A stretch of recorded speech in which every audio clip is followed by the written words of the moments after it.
Hello, my name is Elias Ramos, and for my pedagogy portfolio, I propose a class that combines the theories of reader response and postcolonial. To begin, I provide a background on reader response theory and say, according to Patricia Harkin, that reader response theory is a effort to create a generalized account of what happens when human beings engage in the process that they call reading. And specifically, even according to this, it talks about that the role of the reader is taking place in the creation of meaning and not just the authors. It basically says that readers can take action, and it says that meaning can be created for better or worse by any old reader.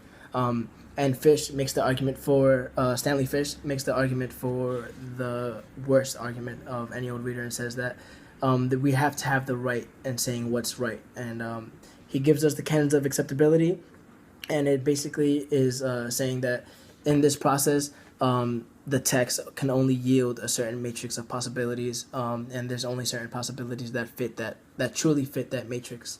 And although I agree on the importance of the text in this process, and saying that in order for this meaning to be valid, quote unquote, there has to be a constant exchange between the decoder and the text in their part of the interpretation.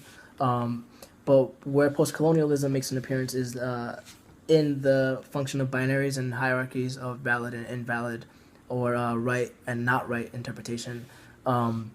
There is a possibility that there's always a group that's marginalized once one is centered, and the biggest danger with that is that in creating margins and or in creating an invalidness, there's the possibility of continuously silencing the same groups. And I think John Hyham's article, Recentering the Margin, basically highlights the power of the dangerous rhetoric and the power of discourse. And he says, I find myself plunged into discourse carried on by a different generation.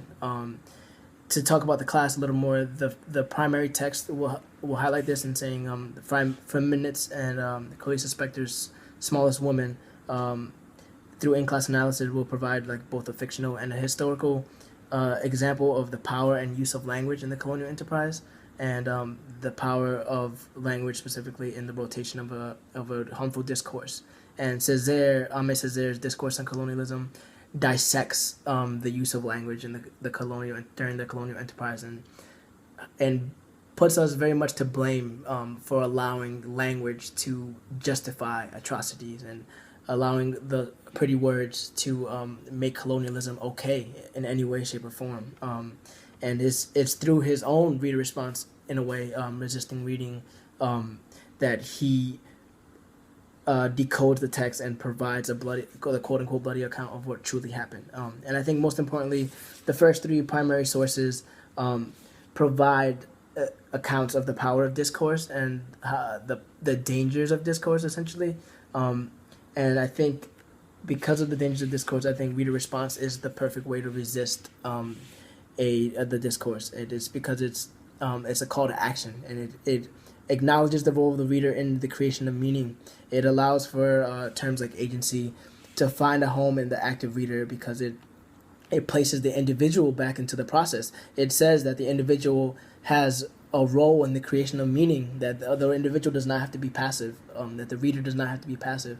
And the class itself aims to activate our readers and say that there's no way that if you are actively reading, there's no way that you can just read a sentence, or that there's no way that you can just read a text and be unaffected by the language. And I think specifically for outside of the class and inside of the class, it's eliminating the idea of the passive/complicit reader.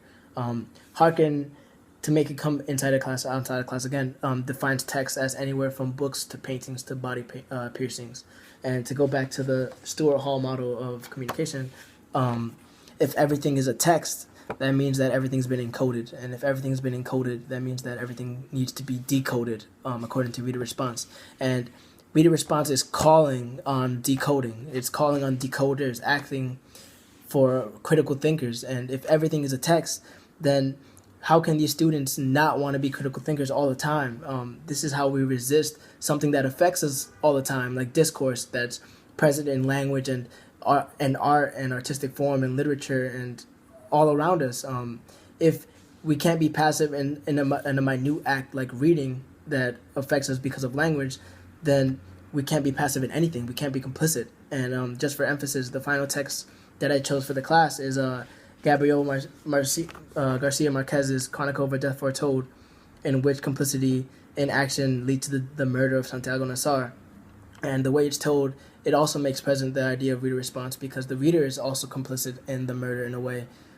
As they turn the pages and as they keep reading on the narrative, it brings you closer and closer to the final scene, which is literally the last 3 pages, and it's the brutal murder of Santiago Nassar, where his intestines are hanging out, and the village is left feeling guilty, and you're left feeling guilty. And I think that there's no better image to show that complicity and inaction can lead to such a violent act as colonialism, as murder, and there's no better way to end it.